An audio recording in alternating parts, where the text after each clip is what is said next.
Over 300 years ago, the charming little island of Ceylon was captured by the Dutch, who held it until it was taken by the British in 1798, and it remains to this day as one of the crown colonies of Great Britain.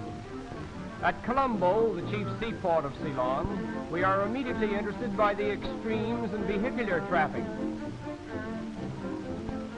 Here in the main street, we see automobiles, motorcycles, rickshaws, bicycles, and ox carts, all hobnobbing with each other in perfect order. Even the kitchen stove is moved about on wheels. Here we are introduced to the water sprinkling system of Ceylon.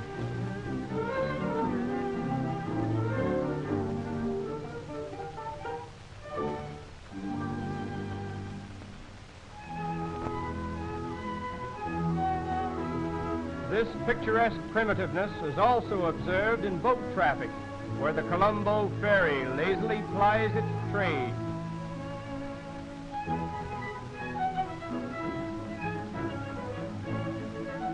While waiting for the ferry, some of the passengers take advantage of the municipal cigar lighter.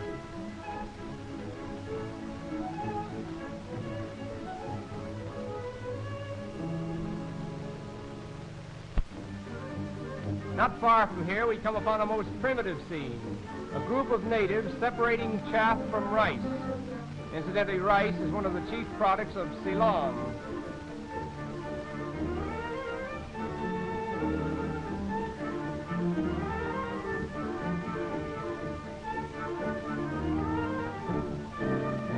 Primitive methods of labor are revealed in many ways throughout this tropical island. Here we observe men and women working side by side in the construction of their roads.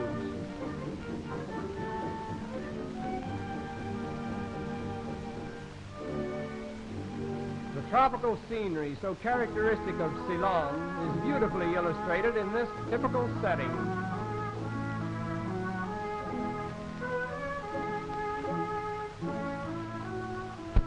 The Devil Dancers of Kandy.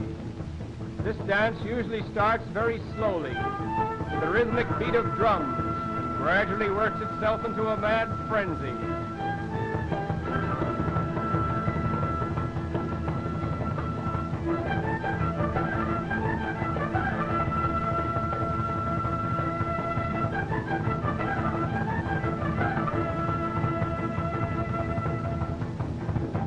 We are told that the chief inspiration of the Devil Dancers is the thought that they are driving away evil spirits.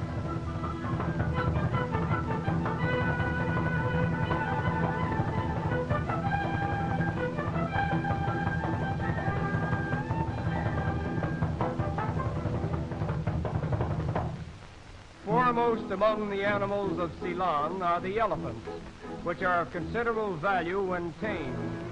They are used extensively for hauling heavy burdens where horses, oxen, and motor power are inadequate.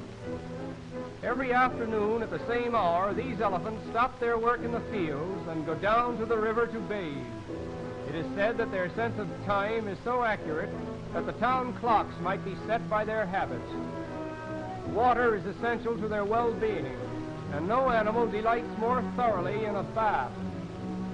They are excellent swimmers, enabled by means of their trunks to breathe without difficulty when the entire body is submerged.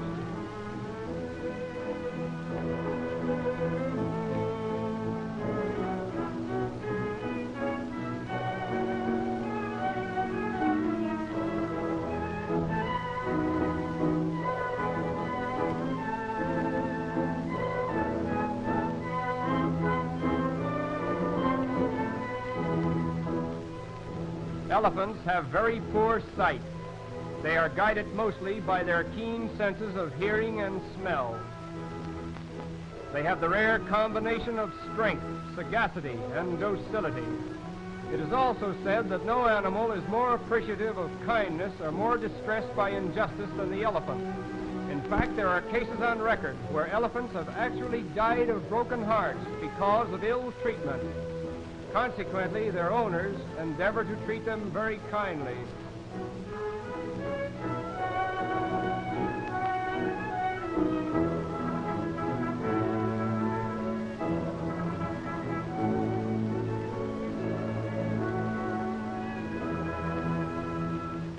At Mount Lavinia, a delightful resort just a few miles from Colombo, we are fascinated by the boats which are used by the native fishermen.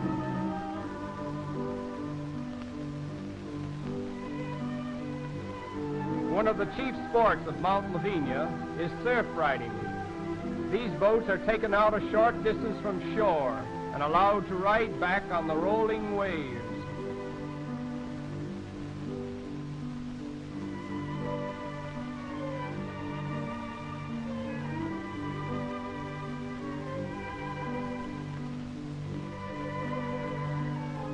The fishermen themselves are extremely colorful. These old fellows are chewing betel nuts mixed with lime from burnt seashells, a common practice among the poorer classes in most countries of the Orient. The juice of the betel nut dyes the mouth and teeth a vivid red, and the sight of it is rather appalling. About 2,500 years ago, the original inhabitants of Ceylon were overcome by Sinhalese colonists who came from India and founded a dynasty that lasted many hundreds of years. Our waiter on the terrace of the Mount Lavinia Hotel is a typical example of the original Sinhalese. His station in life is marked by the comb which encircles the crown of his head. This comb signifies that he has never carried burdens upon his head. The Sinhalese make up about 2/3 of the native population. The foaming surf breaking upon the palm-fringed shore of the Indian Ocean gives us our final view of charming Ceylon.